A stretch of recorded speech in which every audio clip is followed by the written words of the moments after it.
할렐루야. 오늘도 말씀을 통해서 은혜를 베풀어 주실 하나님 아버지를 찬양합니다.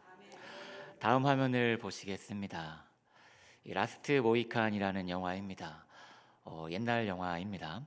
이 영화의 배경은 1757년에 아메리카 대륙입니다. 이때에는 영국과 프랑스가 아메리카에서 전쟁을 하고 있었습니다. 이유는 더 많은 땅을 자기 나라의 식민지로 삼기 위해서입니다. 그리고 이 전쟁에 아메리카 원주민인 모이칸 부족도 휘말리게 됩니다. 그리고 결국 모이칸 부족은 멸족을 당하게 됩니다. 이 부족의 대가 끊어지게 됩니다. 이 조금 여운을 남겨두고 영화가 마무리되는데요. 그런데 이 영화의 원제목은 모이칸족의 최후입니다. 영화에서 모이칸 부족은 희망이 조금이라도 남은 게 아니고 대가 완전히 닫힌 것을 의미하는 결론을 내립니다. 이 영화가 오늘 본문과 좀 연결되는 부분이 있어서 먼저 말씀을 드렸습니다.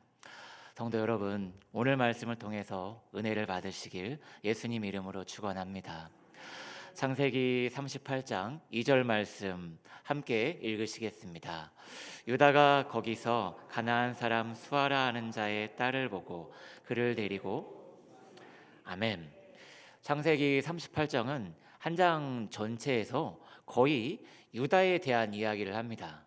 그런데 초반부터 유다의 좋지 않은 모습을 보여줍니다. 2절의 내용처럼 유다는 가나안 여자와 동침합니다. 그러나 유다는 하나님의 백성입니다. 그리고 하나님의 백성들은 이방 여자와 혼인하지 않습니다. 그런데 유다는 이방 여자와 동침하여 아들 엘을 낳습니다. 그리고 이방 여자와 또 동침하여 아들 오난을 낳고 또 동침하여 아들 셀라를 낳습니다. 유다의 이런 모습은 선하지 않습니다. 그리고 38장 6절 말씀 함께 읽으시겠습니다. 유다가 장자 엘을 위하여 아내를 데려오니 그의 이름은 아멘. 유다는 첫째 아들 엘을 위해서 아내 다말을 데려옵니다. 그런데 다말도 이방 여인입니다. 유다의 행동은 이번에도 선하지 않습니다. 그리고 38장 7절 말씀 함께 읽으시겠습니다. 유다의 장자 엘이 여호와가 보시기에 악함으로 여호와께서 그를 아멘. 엘이 무엇을 했는지 자세히는 모르겠습니다. 그러나 하도 악해서 하나님이 그의 생명을 거두셨습니다.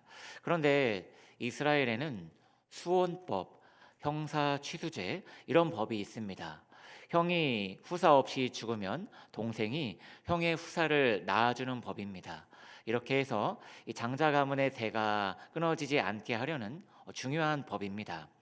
그래서 38장 8절 말씀을 함께 읽으시겠습니다. 유다가 오난에게 이르되 내 형수에게로 들어가서 남편의 아우된 본분을 행하여 내 형을 위하여 아멘. 유다가 둘째 오난에게 말합니다. 너는 형의 아내 다말과 동침하여 아들을 낳으라. 그 아들이 형의 가문을 이어갈 것이다 라고요. 그러나 오난은 아버지 유다의 말을 듣지 않습니다. 형의 가문을 세우지 않습니다. 그런데 오난의 이러한 행동과 마음이 하나님 보시기에 악함으로 하나님께서 오난의 생명도 거두십니다. 이렇게 해서 유다는 첫째 아들과 둘째 아들을 잃게 됩니다. 그러다 유다는 이런 결정을 내립니다. 38장 11절 말씀을 함께 읽으시겠습니다. 유다가 그의 며느리 다말에게 이르되 수절하고 내 아버지 집에 있어 내 아들 셀라가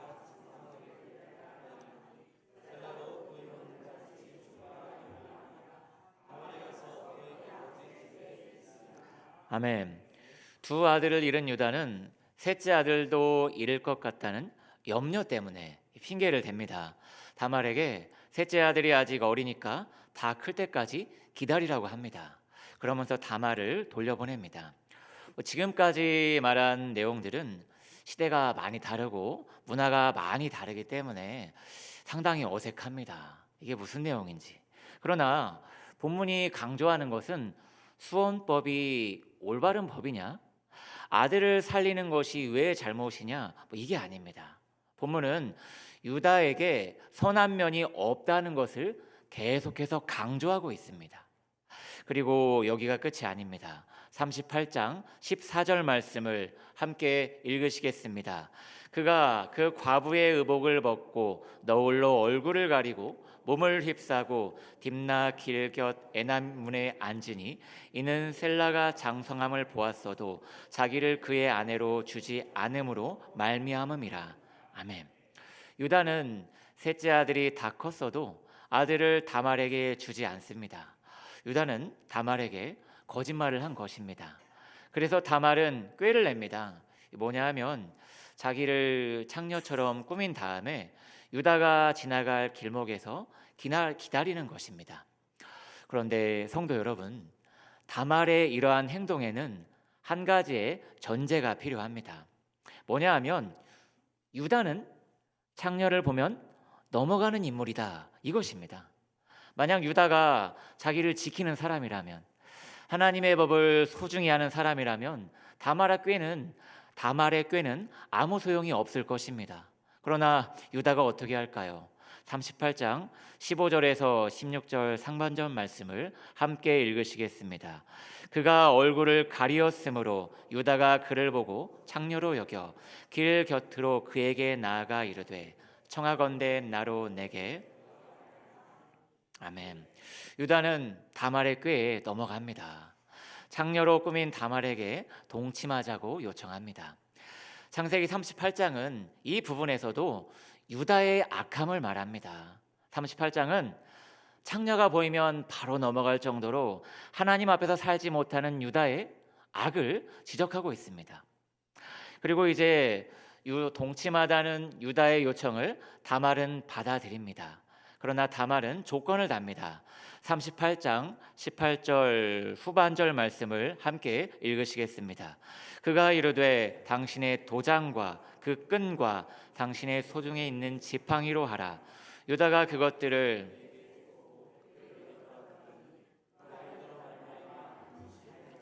아멘.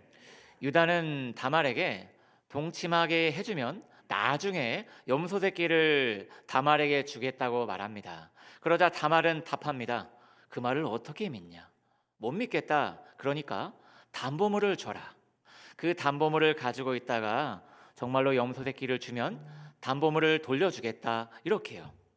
그러면서 다말은 유다에게 담보물로 도장과 끈과 지팡이를 요구합니다. 여기서 도장은 그냥 봐도 도장은 중요합니다. 이때에도 가문을 상징하는 중요한 물건입니다. 그리고 끈은 허리를 묶는 끈이며 다른 해석도 있습니다. 그리고 지팡이는 자기의 몸을 지탱해 주는 물건입니다. 도장과 끈과 지팡이 모두 중요한 물건입니다. 그런데 다말이 이 중요한 것들을 요구했는데 유다는 다 줍니다. 유다는 자기의 가문과 자기를 지탱하는 것들의 가치를 모르는 사람입니다. 이 부분에서도 38장은 유다의 악함을 말하고 있습니다. 이렇게 해서 유다는 다말과 동침하였고 이후에 다말에게 염소 새끼를 보내고 담보물을 찾으려 합니다. 그러나 다말은 더 이상 보이지 않습니다. 그래서 유다는 일이 잘못되어서 더 큰 창피를 당할까 봐 자기와 동침한 여자를 찾지 않습니다. 그리고 이후에 다말이 임신하였다는 소식을 유다가 듣게 됩니다. 물론 유다는 자기가 동침한 창녀가 다말이었다는 것을 알지 못합니다. 그래서 이렇게 말합니다. 38장 24절 말씀을 함께 읽으시겠습니다. 석 달쯤 후에 어떤 사람이 유다에게 일러 말하되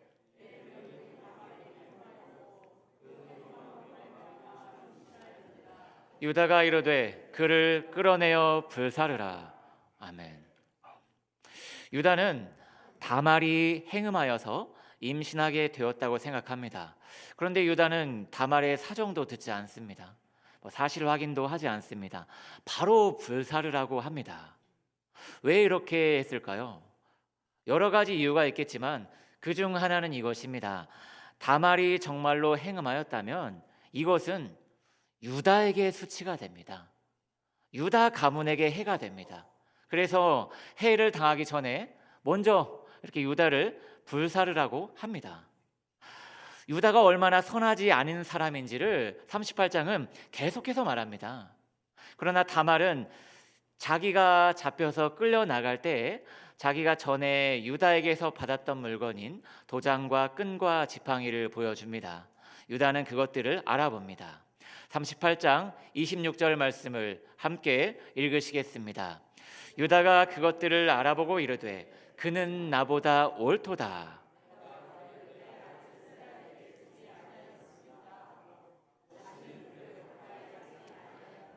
아멘. 유다는 자기가 다말에게 셋째 아들을 주지 않은 일로 인해서 이 모든 일이 일어난 것임을 알게 됩니다. 그래서 유다는 다말을 죽이지 않은 게 아니라 죽이지 못했고 다말을 더 이상 가까이 하지도 못하게 됩니다. 성도 여러분, 지금까지 말한 성경의 이야기를 들으면 마음이 답답합니다. 두 아들은 왜 죽었는가? 수원법은 뭔가? 창녀로 꾸민 며느리, 그와 동침한 유다, 그리고 끌어내어 불사르라. 이런 이야기들이 38장에 왜 있는 것일까요? 그리고 38장의 결론은 29절인데 29절은 지금까지의 내용과는 이어지지 않는 것처럼 보입니다. 38장 29절 말씀을 함께 읽으시겠습니다. 그 손을 도로 들이며 그의 아우가 나오는지라 산파가 이르되 내가 어찌하여 터뜨리고 나오느냐 하였으므로. 아멘. 베레스가 태어난 것, 이것이 38장의 결론입니다. 그런데 이 부분이 왜 결론일까요? 그 이유를 마태복음 1장에서 찾아볼 수 있습니다. 마태복음 1장 2절과 3절 말씀을 함께 읽으시겠습니다. 아브라함이 이삭을 낳고 이삭은 야곱을 낳고 야곱은 유다와 유다는 다말에게서.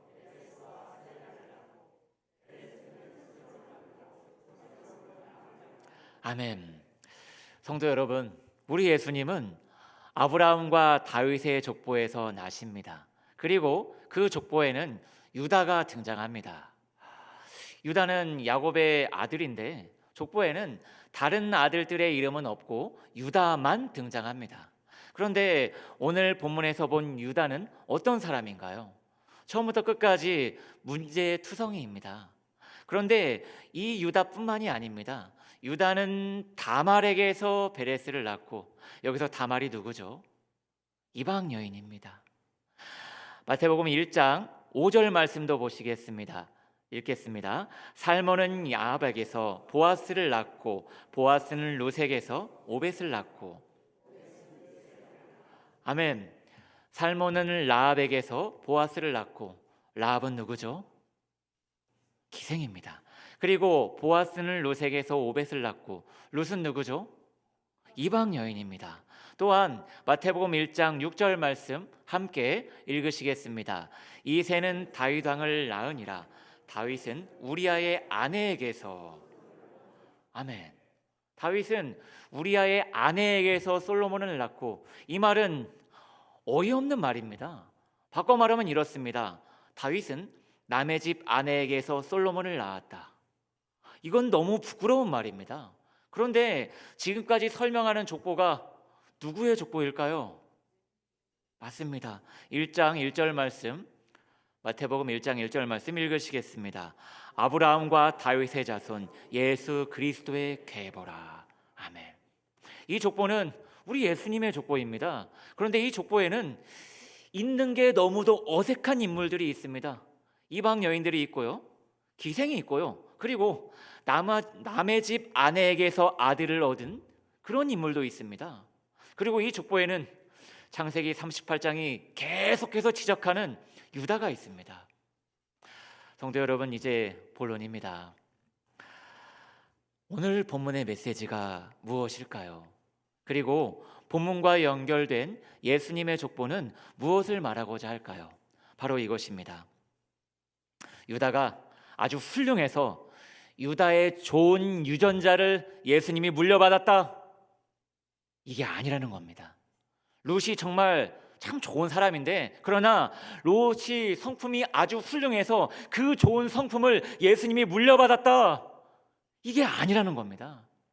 솔로몬이 아주 지혜로운데 솔로몬의 그 지혜를 예수님이 물려받았다. 이게 아니라는 겁니다. 성도 여러분, 예수님의 족보는 아브라함, 유다, 다윗 이 인물들을 예수님이 이어받았다. 이게 아닙니다. 오히려 예수님은 아브라함부터 이어온 그 족보를 다 들어오신 것입니다.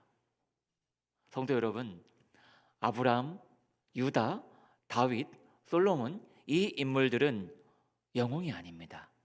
죄악에서 떠날 수 없는 죄인들입니다. 그 죄인들로 가득한 족보를 예수님께서 다 들어오셨다는 것이 오늘 본문의 메시지입니다. 성도 여러분, 아브라함이 아무리 대단해도 그는 아담의 후손입니다.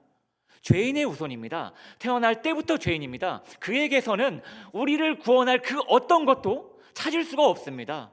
다윗도 마찬가지이며 솔로몬도 마찬가지입니다. 그것을 강조하기 위해서 38장은 뜬금없이 유다에 대해서 말하는 것입니다. 성도 여러분, 창세기 37장에서 요셉의 이야기가 시작되고 39장부터는 요셉의 이야기가 진전됩니다. 요셉은 하나님의 인도하심을 받아서 이스라엘을 건국하는 1등 공신이 될 것입니다. 그런데 요셉의 이야기 사이에 뜬금없이 유다 이야기가 끼어 있습니다. 왜일까요? 오해하지 말라는 의도입니다. 아브라함이 모리아산에서 아들을 바쳤다. 믿음의 조상이다. 그러나 아브라함은 너를 구원하지 못한다. 요셉이 대제국 애굽의 총리가 된 훌륭한 사람이지만 그러나 요셉도 너를 구원하지 못한다.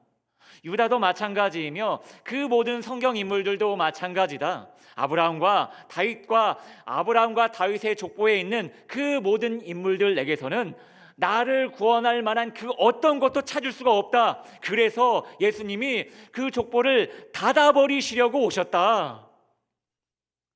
예수님은 그 족보의 마지막 사람이 되셨고 십자가에서 죽으심으로 그 족보를 닫아버리십니다. 아담의 후손들로 가득한 족보를, 죄인들로 가득한 족보를 닫아버리시려고 예수님 십자가에서 죽으신 것입니다. 그렇게 해서 나를 구원할 수 없는 죄인들의 족보를 닫아버리시고는 나를 예수님 안으로 옮겨 놓으신 것입니다. 고린도전서 15장 45절 말씀 함께 읽으시겠습니다. 기록된 바 첫사람 아담은 마지막 아담은 아멘. 아담은 죄인입니다. 그는 우리를 구원할 수 없습니다. 그리고 아담의 모든 후손도 죄인입니다. 그 누구도 우리를 구원할 수 없습니다. 그래서 예수님은 아브라함과 다윗의 족보의 마지막 사람으로서 죽으십니다. 그렇게 하셔서 그 죄인의 족보를 닫으십니다. 그리하신 후에 우리를 예수님 안으로 옮기십니다. 이게 바로 우리가 받은 구원입니다. 성도 여러분, 세상 사람들은 아직도 아담의 족보 안에 있습니다. 그러나 우리는 예수님 죽으실 때에 아담의 족보에서 끊어졌습니다. 그 죄인의 족보에서 끊어졌습니다. 그래서 우리에게는 정죄함이 없습니다. 로마서 8장 1절 말씀 함께 읽으시겠습니다. 그러므로 이제 그리스도 예수 안에 있는 자에게는 아멘. 예수님이 죽으심으로써 내가 속했던 죄인의 족보를 닫아버리셨고 나를 예수님 안으로 옮기셨기 때문에 나에게 더 이상 정죄함이 없다. 이 사실을 믿으십니까? 할렐루야. 성도 여러분, 정리하겠습니다. 본문이 하는 말은 이렇습니다. 너도 아담의 후손이었다. 너도 유다와 다르지 않았다. 너에게는 구원을 얻어낼 만한 선한 것이 전혀 없었다. 너는 구원을 받을 가망이 전혀 없었다. 그래서 예수께서 죽으심으로 너가 속한 죄인의 족보를 닫아버리시고는 너를 예수님 안으로 아예 뿌리 뽑아서 옮기신 것이다. 이 기쁜 소식을 믿어라. 좀 안타깝게도 우리는 이미 닫혀버린 그 죄인의 족보를 다시 열어서 그 족보 안에서 살려고 하는 죄성이 우리 안에 있습니다. 바로 이런 것입니다. 나는 그래도 달라. 나는 그래도 괜찮은 사람이야. 나는 그래도 착해. 나는 그래도 구원 받을 만해. 아브라함에게도 다윗에게도 그 누구에게도 구원을 받을 만한 구석이 하나도 없어서 그래도 예수께서 그 저주받은 족보를 닫아버리셨는데, 그런데 우리는 그 족보를 매일매일 이어가려고 애씁니다. 내 열정이 얼마나 뜨거운데 나는 구원받을 만해. 내 진심이 얼마나 간절한데 난 천국 갈 만해. 내가 저들보다 내가 저들보다 괜찮아. 나는 달라. 참으로 우리가 구원에 대해서 생각할 때마다 우리 머릿속에는 오로지 예수님으로만 가득해야 합니다. 내가 뭘 했고 어떤 사람이고 그런 것들이 아무 소용도 없다는 것을 정말 뼈저리게 인식하고 예수님만이 내 구원의 전부라는 사실로 내 마음, 내 생각, 내 존재의 모든 부분이 가득 채워져야 합니다. 성도 여러분, 그리스도 예수 안에 있는 자에게는 결코 정죄함이 없나니 이 말씀이 어떤 상황에서 선포되고 있을까요? 로마서 7장 22절로 24절 말씀을 함께 읽으시겠습니다. 내 속사람으로는 하나님의 법을 즐거워하되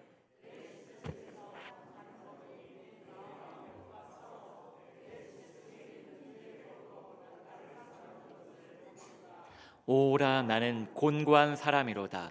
이 사망의 몸에서 누가 나를 건져내랴. 아멘. 성도 여러분, 정말로 순종을 하려고 하면 순종이 얼마나 어려운지를 알게 됩니다. 정말로 말씀을 정말 붙잡고 늘어져서 그 말씀이 나에게 뭘 요구하는가 그것을 파악한 다음에 이 말씀대로 살려고 계획을 세우고 시도를 해보면, 정말로 해보면 그제서야 순종이 얼마나 어려운지를 알게 됩니다. 바울이 하는 말은 그것입니다. 순종을 하고 싶은데 뭐에 순종할지를 몰라서 순종 못하고, 그러나 뭐에 순종할지를 알아도 나한테는 순종할 실력이 없구나. 그래서 내가 곤고한 사람이구나. 이렇게 바울은 한탄을 합니다. 그런데 그 다음에 뭐라고 하나요? 7장 25절 말씀을 함께 읽으시겠습니다. 우리 주 예수 그리스도로 말미암아 하나님께 감사하리로다. 그런즉 내 자신이 아멘. 앞부분 굉장히 멋진 말입니다. 우리 주 예수 그리스도로 말미암아 하나님께 감사하리로다. 이 말은 앞의 상황이 해결되었다는 의미입니다. 해결되었기 때문에 감사하는 겁니다. 그런데 그 바로 다음에 뭐라고 하나요? 내 마음으로는 하나님의 법을, 육신으로는 죄의 법을 섬기노라. 상황은 하나도 바뀌지 않았습니다. 그대로입니다. 여전히 순종하고 싶으나 그게 안 되는 겁니다. 그런데 뭐가 감사하다는 걸까요? 바로 다음 절입니다. 8장 1절 말씀 함께 읽으시겠습니다. 그러므로 이제 아멘. 바울은 앞부분에서는 자기가 기준이었습니다. 나에게 선한 마음이 있는데 내가 죄를 짓는구나. 나에게 열심과 진심이 있는데 내 삶이 따라오지를 못하는구나. 이렇게 기준이 자기 자신이었습니다. 그러나 그 기준이 바뀌어버립니다. 예수 안에 있는 것, 예수님 안으로 옮겨진 것, 이렇게 기준 자체가 바뀌어버립니다. 내가 잘하고 못하고 그것이 기준이 아니라 예수님 안에 있기 때문에 너희 로마 성도들의 구원은 안전하다. 너가 잘하고 너가 못하고 그것이 기준이 아니다. 구원의 기준은 너가 예수님 안으로 옮겨졌다는 것, 그거 하나다. 그래서 하나님께 감사하다. 기준 자체가 바뀌어서 감사하다는 것입니다. 성도 여러분, 오늘 본문을 읽으시면서 이것을 보셔야 합니다. 유다에게는 예수님에게로 이어질 선한 것이 하나도 없습니다. 베레스도 그 모든 후손들에게도 예수님이 받을 만한 것이 전혀 없습니다. 그래서 그 족보를 예수께서 닫으시고는 우리를 예수님 안으로 옮기신 것입니다. 그래서 여전히 우리에게는 순종할 실력이 너무 부족하지만, 정말로 여전히 나는 어제도 부끄럽고 오늘도 연약하고 내일이 정말 자신이 없지만 그래도 우리는 하나님께 감사하리로다. 왜요? 우리는 이제 예수님 안에 있기 때문에 그 무엇도 나를 정죄할 수 없기 때문입니다. 이것이 바로 복음, 기쁜 소식입니다.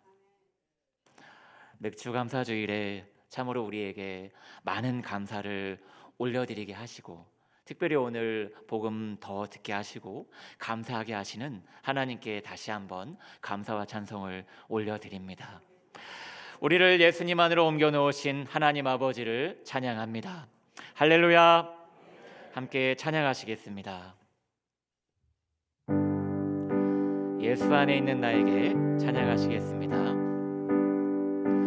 예수 안에 있는 나에게 결코 정죄함 없네. 생명의 성령의 법이 해방하였네. 예수 안에 있는 나에게 결코 정죄함 없네. 생명의 성령의 법이 해방하였네. 예수 오직 예수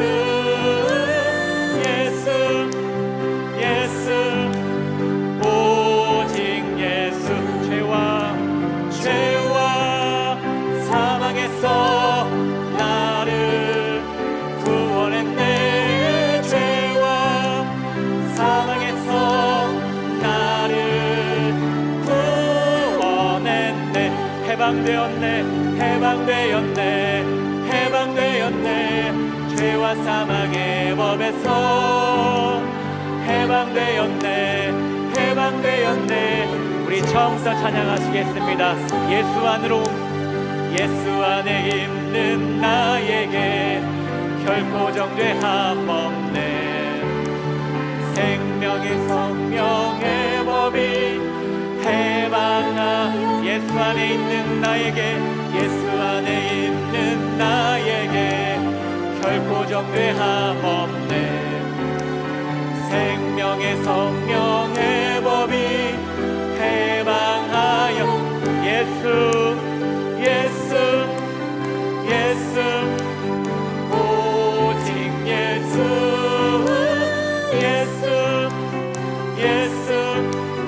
오직.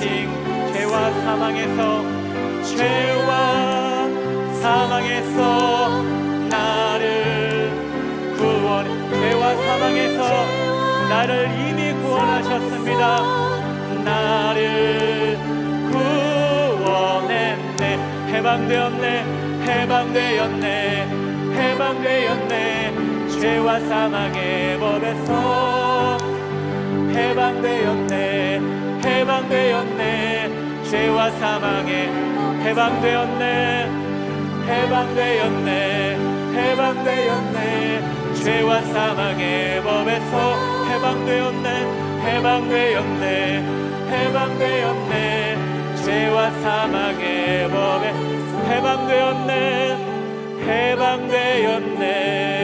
해방되었네.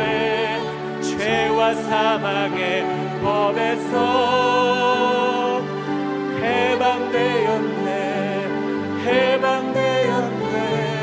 죄와 우리 마지막으로 고백합니다. 해방되었네.